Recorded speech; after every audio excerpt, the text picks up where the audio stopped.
તમે આજે જે કરોડ ગામના યુવાનો છે, બિલ ફેડરેશન ઓફ ઇન્ડિયા કે સામાજિક સંગઠન છે, એમના નેજા હેઠળ કરોડ મુકામે 9 ઓગસ્ટ વિશ્વ આદિવાસી દિવસની ખૂબ જ ધૂમધામથી ઉજવણીનો પ્રસંગ રાખ્યો છે.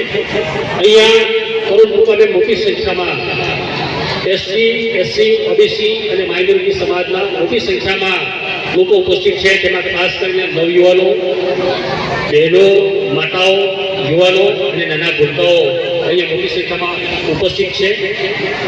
આજે આખા દેશની અંદર 9 ઓગસ્ટ વિશ્વ આદિવાસી દિવસ ખૂબ જ ધામધૂમથી ઉજવાઈ રહ્યો છે. યુનો દ્વારા ઘોષિત કરેલો 1994માં ઘોષિત થયેલો આજે આખા વિશ્વની અંદર 9 ઓગસ્ટ વિશ્વ આદિવાસી દિવસ અમારો આદિવાસી સમાજ ખૂબ જ ધામધૂમથી ઉજવી રહ્યો છે. અને કરોડ મુકામે પણ આજે મોટી સંખ્યામાં અહીંયા યુવાનો ઉપસ્થિત થઈને આજે કાર્યક્રમ કરી રહ્યા છે. હું તમામ આયોજકોને ધન્યવાદ આપું છું અને અહીંના યુવાનોને પણ ધન્યવાદ આપું છું કે આવનારા દિવસોમાં સમાજ આ રીતે આગળ વધે, આપણો ઇતિહાસ શું છે, આપણી સંસ્કૃતિ શું છે, આ માટે જનજાગૃતિની મિટિંગો ગામડે ગામડે થવી જોઈએ અને આવનારા દિવસોમાં આપણા સમાજને જાગૃત કરી આપણા કાયદોની વ્યવસ્થા શું છે, આપણા સંવિધાનમાં આપણને શું પ્રાયોરિટી આપવામાં આવેલી છે, આજે આપણા વિસ્તારની અંદર શેડ્યુલ 5 તેમજ પેસા એક્ટ જે લાગુ કરવામાં આવી છે એના વિશે પણ આપણે આપણા લોકોને જાણકારી આપવી પડશે. એટલે આવનારા દિવસોએ યુવાનો આગળ આવવું પડશે અને યુવાનોએ આગળ આવીને આપણા સમાજને માર્ગદર્શન પૂરું પાડવા માટે આપણે કટિબદ્ધ થવું પડશે.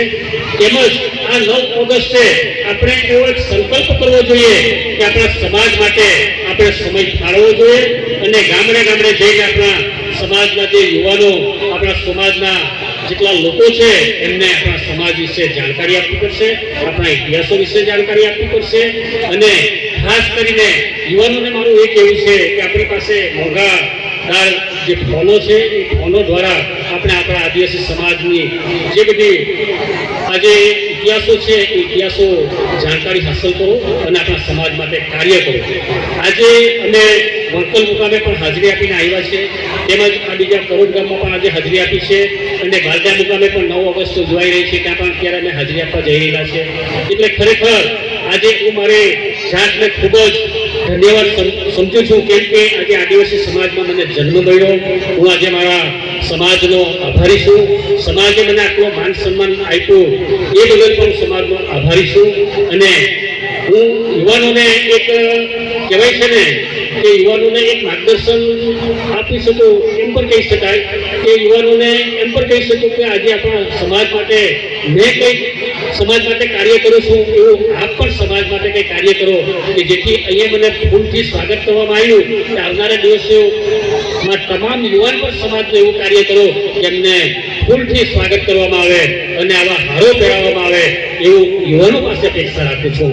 એટલે આદિવાસી સમાજ ખૂબ જ ધામધૂમથી રંગે ચંગે વિશ્વ આદિવાસી દિવસ ઉજવો એવી અભિયાચના સાથે અને માઇનોરિટી સમાજ, ઓબીસી સમાજ, એસસી સમાજ પણ અમને ખૂબ જ સાથ સહકાર આપે એવી અભિલાષા સાથે હું આજના જે 9 ઓગસ્ટ વિશ્વ આદિવાસી દિવસના દિવસે શુભકામના પાઠવું છું અને સર્વ સમાજને હું આવકારું છું અને બધા સાથે રહી જીવન જીવીએ અને સાથે મળી અમારા સમાજને પણ સહયોગ કરો એવી આશા સાથે હું આજના દિવસે શુભકામના પાઠવું છું. સર્વને જય આદિવાસી, જય જોહાર, જય સંવિધાન, જય ભીલ પ્રદેશ.